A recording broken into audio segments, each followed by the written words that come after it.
guys, Assalamualaikum warahmatullahi wabarakatuh. Perkenalkan, nama saya Elpa Gustina dari kelas 2A, Prodi PNF.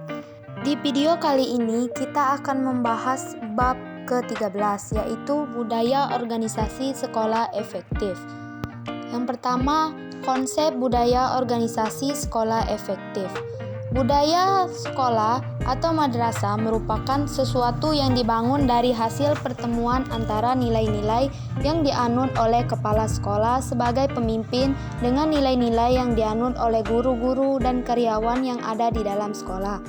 Nilai-nilai tersebut dibangun oleh pikiran-pikiran manusia yang ada di dalam organisasi sekolah. Nilai-nilai tersebutlah yang akan menjadi bahan utama pembentuk budaya organisasi sekolah atau madrasah. Pengertian budaya organisasi. Menurut Fatah, budaya organisasi merupakan sebuah persepsi bawah sadar bagi anggota organisasi. Persepsi ini meliputi kata tindakan, rasa, keyakinan, dan nilai yang dapat berpengaruh terhadap kinerja organisasi. Sedangkan menurut Martin, budaya organisasi merupakan serangkaian sikap, nilai, keyakinan yang umumnya diciptakan untuk mengarahkan perilaku organisasi. Menurut Kimman, budaya organisasi merupakan filosofi, ideologi, nilai-nilai, keyakinan, asumsi-asumsi, dan nilai norma-norma yang dianut bersama. Shehin mengemukakan bahwa budaya organisasi dapat dibagi ke dalam dua dimensi, yaitu sebagai berikut. Yang pertama, dimensi external environment. Yang kedua, dimensi internal integration. Pengertian budaya organisasi sekolah efektif. Budaya organisasi sekolah efektif merupakan nilai-nilai dan norma-norma yang dianut dan dijalankan oleh setiap orang yang ada di lingkungan sekolah dalam memperdayakan setiap komponen yang ada di sekolah baik secara internal maupun eksternal, serta adanya pengelolaan yang baik dalam rangka mencapai visi misi dan tujuan sekolah secara efektif dan efisien. Selanjutnya ada karakteristik budaya organisasi. Menurut Susanto, karakteristik budaya organisasi yaitu yang pertama, inisiatif individu, yang kedua, toleransi terhadap resiko, yang ketiga, pengarahan, dan yang keempat, integrasi. Kelima, dukungan manajemen, yang keenam, pengawasan, yang ketujuh, identitas, yang kedelapan, sistem penghargaan, yang kesembilan, toleransi terhadap konflik, dan yang kesepuluh, pola komunikasi.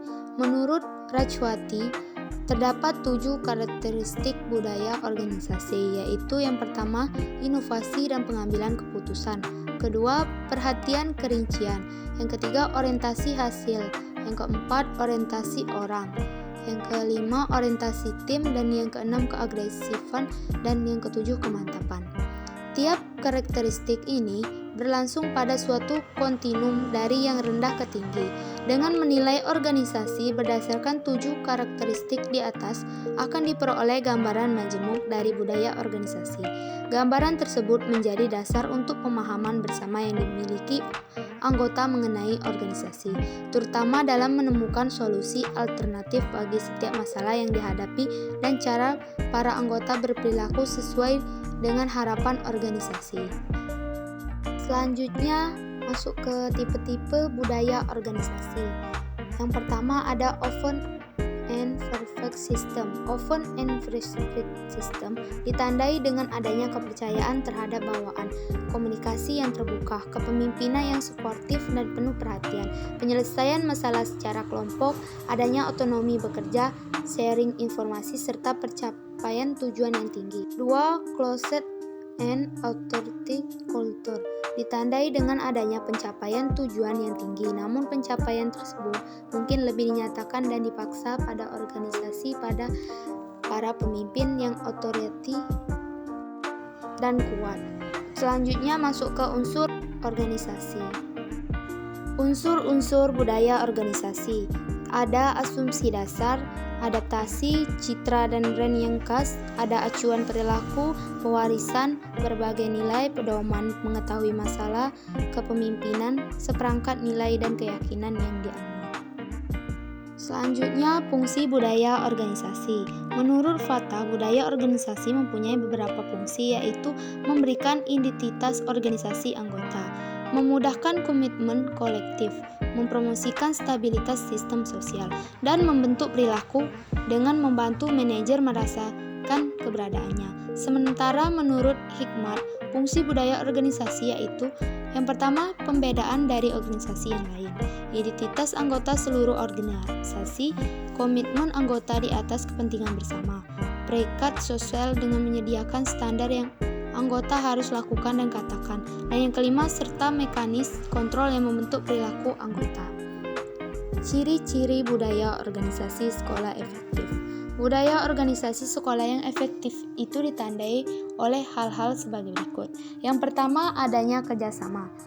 Kerjasama sangat diperlukan di dalam sekolah, karena visi misi dan tujuan dari sekolah akan tercapai apabila adanya kerjasama yang baik antara semua pihak yang ada di sekolah, baik itu pihak internal maupun eksternal. Yang kedua, adanya rasa saling percaya.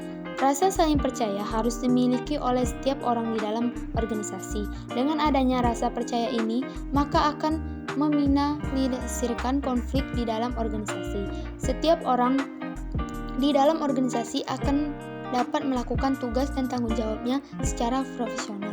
Yang ketiga, adanya sikap keterbukaan atau transparansi. Sekolah harus memiliki sikap terbuka, baik di dalam mempromosikan sekolah di dalam sekolah maupun terhadap pengaruh dari luar. Apabila sekolah tidak mampu untuk membuka diri terhadap dunia atau pengaruh dari luar, maka sekolah tersebut akan kekurangan energi.